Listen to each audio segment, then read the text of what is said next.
think I've had many takes and many learnings from it. Um,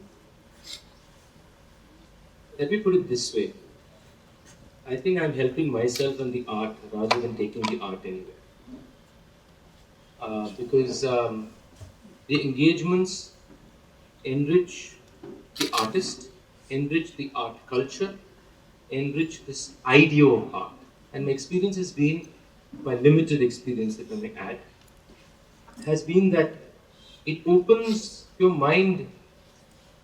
A simple notion: when is something noise and when is something sound and when is something music? I mean, that's a question we should ask today. It's absolutely essential question. And many times what I thought was noise suddenly became sound, and one day it became music. How did that happen? So that, I think, has been my most important learning. That what is sound, what is music, is itself a learning. And just because I have kind of mastered one art form, I still don't know what sound and music is. Which is similar to what we are as people, I guess, or what we do in life, is that we still have to see, we still have to listen, we still have to touch, and we still have to feel. That's, I think, the most important.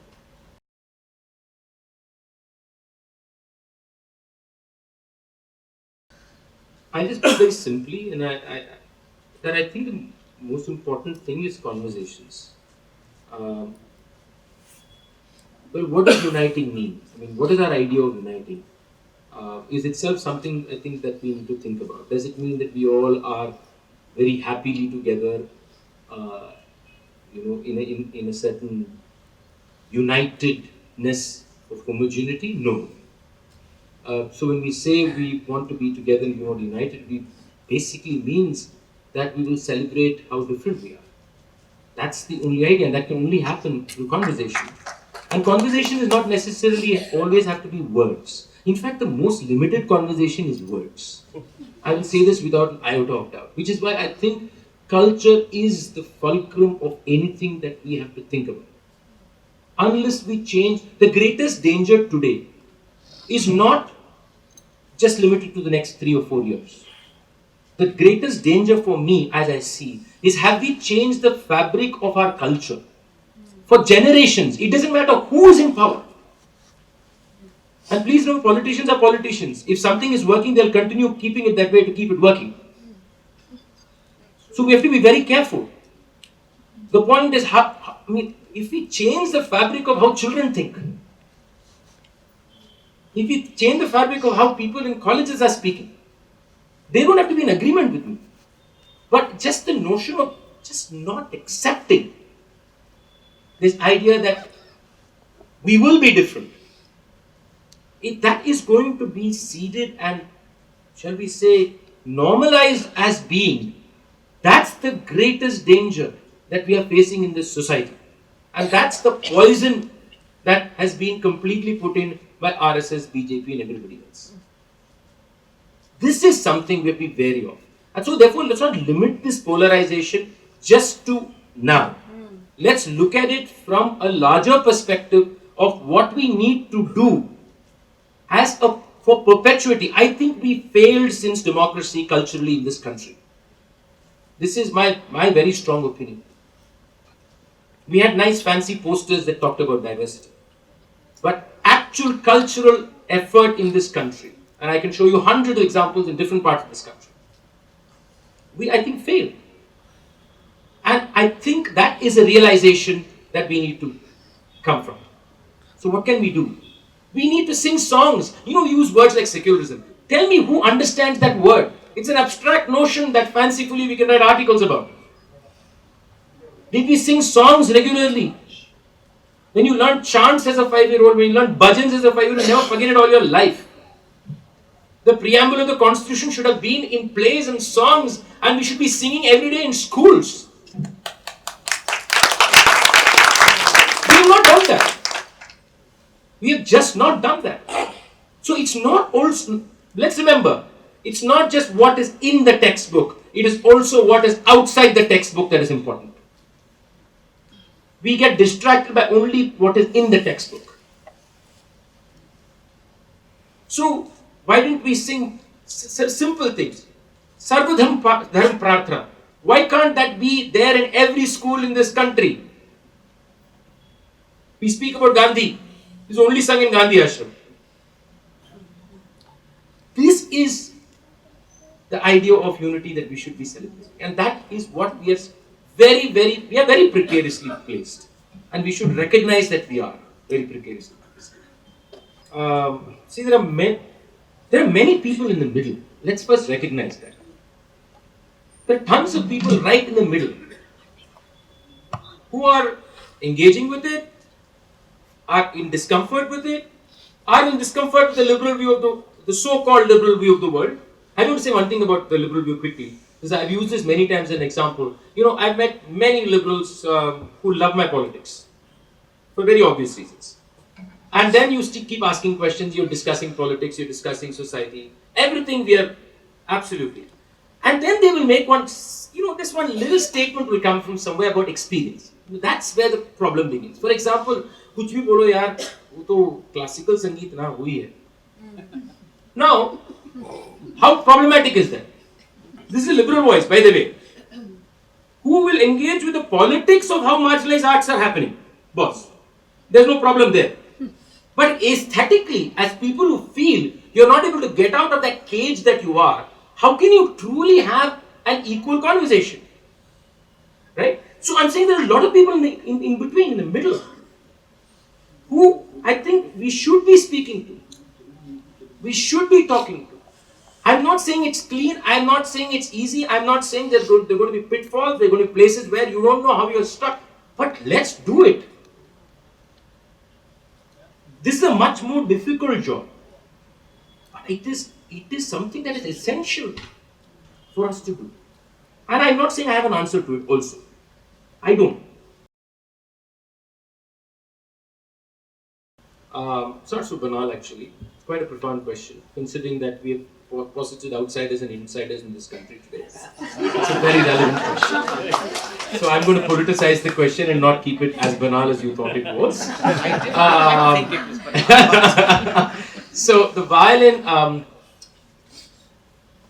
violin probably first made its entry. It made its entry in South India first. The rest of India did not use it. It first made its entry from what we see in paintings in Tipu Sultan's palace and many other places, probably in the late 18th century. And it was part of the orchestra that accompanied the Devadasis who danced. You see people with the violin standing and playing. Parallelly, of course, again, that is a history that is not usually told because it's connected to the Devadasis. The story that you're normally told, which also probably happened, is that the violin was brought into Carnatic music by Muthuswami Dikshita's younger brother. Okay? Or Muthuswami Dikshita's student. But the fact is, it was already in practice among the Devadasi community before this even happened. So that has to be recognized. And soon it became a Carnatic instrument. Many people, if you go to schools, in many schools, ask them violin, they won't even know it came from Europe. In their mind, the violin has been seen so often now that they think violin is Indian. So that's how it made its entry. It made its entry in northern India much later, only in the 20th century. Till then, it didn't even make an entry anywhere. That's how it's a Carnatic instrument.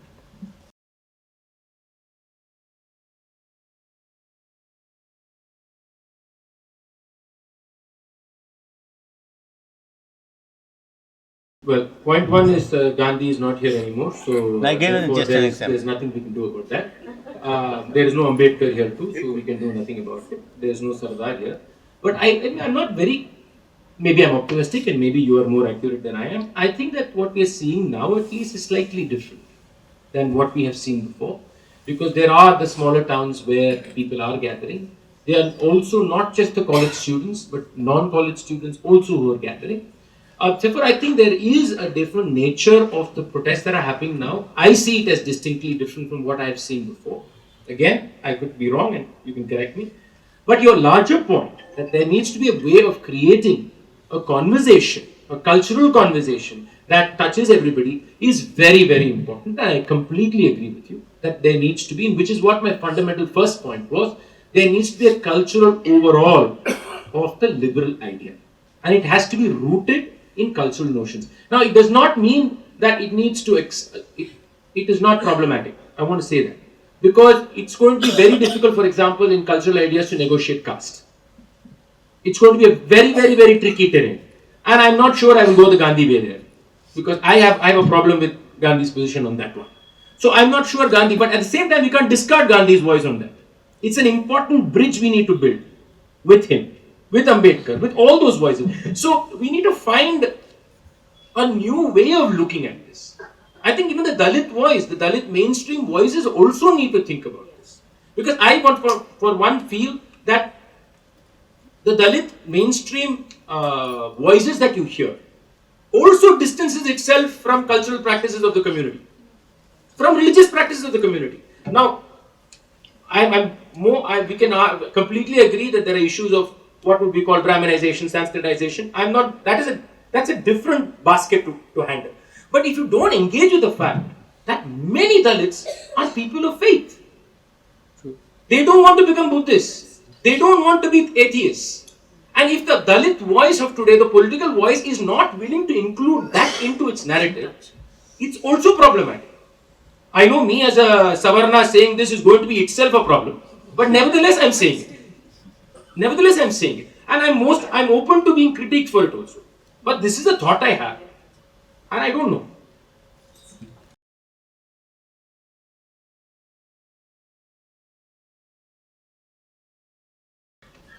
I wish I had solutions to the questions you're asking me. I really don't have solutions. But I think there's one additional thought I'll just place. I think I'm also mea culpa to it, is the fact that we have privatized education in this country. I think that is a major issue we should think about. Because, one way it is completely unfair to expect students who have gone to, shall we say, multiple kinds of ghettos. Okay, we know what kind of students go to public schools, we know what kind of students go to private schools. In private schools, depending on the different stages, we know which section goes where. We can pretty much do a complete caste graph, a religious graph on it, right?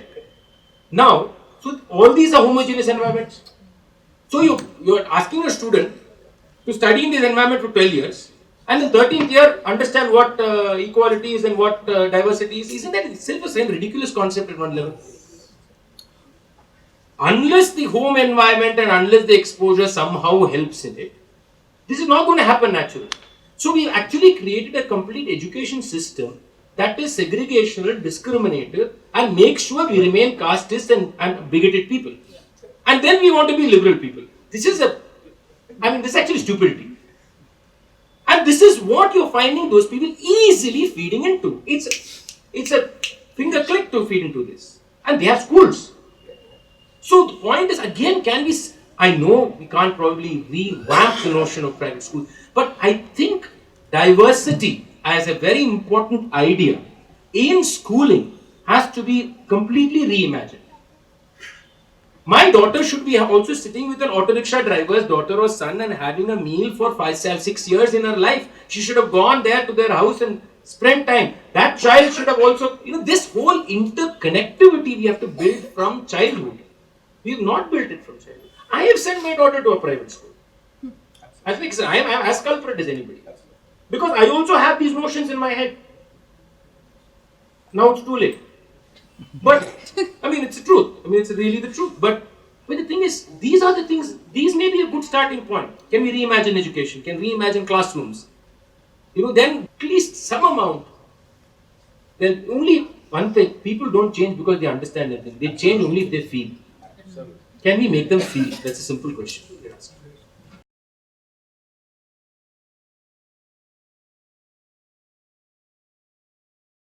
Well, I think the answer is in the question itself. The sad situation is the only reason you're sitting here and listening to me is because I'm an upper caste English speaking bloke. And that's the only reason you're listening to me. Let's all be very honest over it. Right? And that privilege has given me the access, that privilege has given me the possibility to to think in a certain fashion, to not worry about certain things in my life, to very proudly say that we never discussed caste in my house, as if that was a badge to wear. This is the reality. So it's very important, I think, for people like me to be constantly aware that I am still benefiting from every ounce of it, and I've benefited all my life. And that's the only reason I'm able to ask this question. Because I'm an insider. Because I can ask difficult questions and get away with it. Nothing will happen to me. And all these difficulties I face, I really feel that we should not even talk about it because it's nothing. Compared to people on an everyday basis who are fighting for their life, people who have died. I mean, people who have died because they carried meat. What we are facing is nothing. Let's not even make a big issue out of it. We should not. Therefore, it is, unfortunately, and I wish I was wrong, that it is absolutely the privilege that I am a male. I forgot to mention that too. That gives me the audacity to say what I'm saying and feel very proud of myself.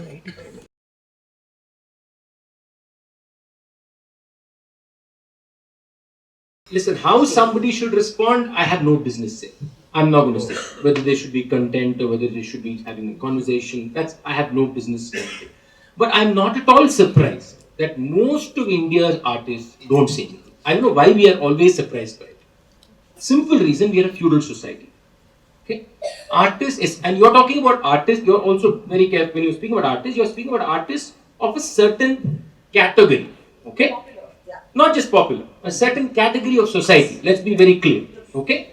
So, that category of society of artists or art forms have always been subservient to some power structure or other.